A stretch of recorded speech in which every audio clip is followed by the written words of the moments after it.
Voting से पहले सूरत में बीजेपी की जीत।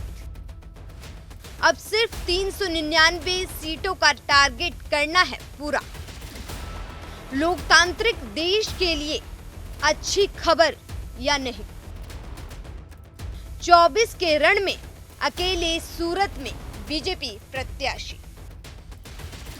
लोकसभा चुनाव के 24 के रण में वोटिंग से पहले ही सूरत में बीजेपी प्रत्याशी विजयी हो गए हैं।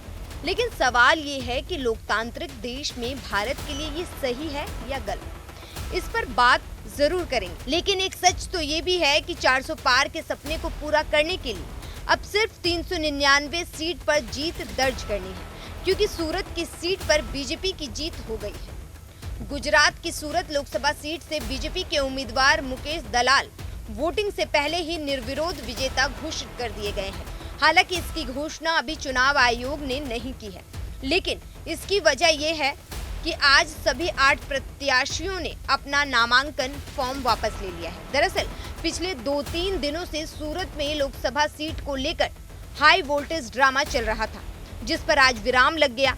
सबसे पहले कांग्रेस प्रत्याशी नीलेश कुंभानी के फॉर्म को लेकर बीजेपी की ओर से आपत्ति दर्ज कराई गई थी।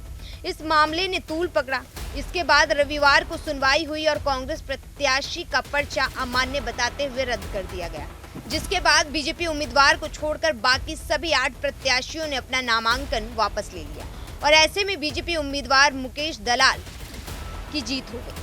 सूरत सीट पर निर्दलीय व अन्य दलों के उम्मीदवारों ने पहले ही अपना नाम वापस ले लिया था। इसके बाद बीजेपी के मुकेश दलाल और बीएसपी के प्यारेलाल 2 उम्मीदवार आमने सामने थे। ऐसे में आज नामांकन फॉर्म वापस लेने की प्रक्रिया के दौरान बसपा प्रत्याशी प्यारेलाल ने एक तरफ अपना फॉर्म वापस लिया। बिना किसी सवाल जवाब के बीजेपी प्रत्याशी जीत गए, बिल्कुल वैसे ही जैसे चाइना में कोई दूसरा उम्मीदवार चुनावी मैदान में खड़ा नहीं होता है और एक ही नेता और पार्टी निर्विरोध विजयी घोषित हो जाती है।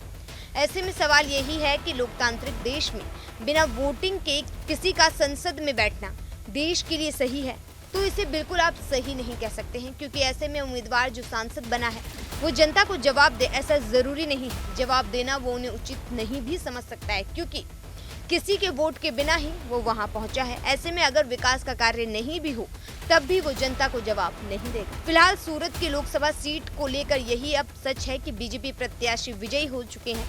अब देखना होगा कि चुनाव आयोग इसकी घोषणा कब करती है। Bureau report news 24।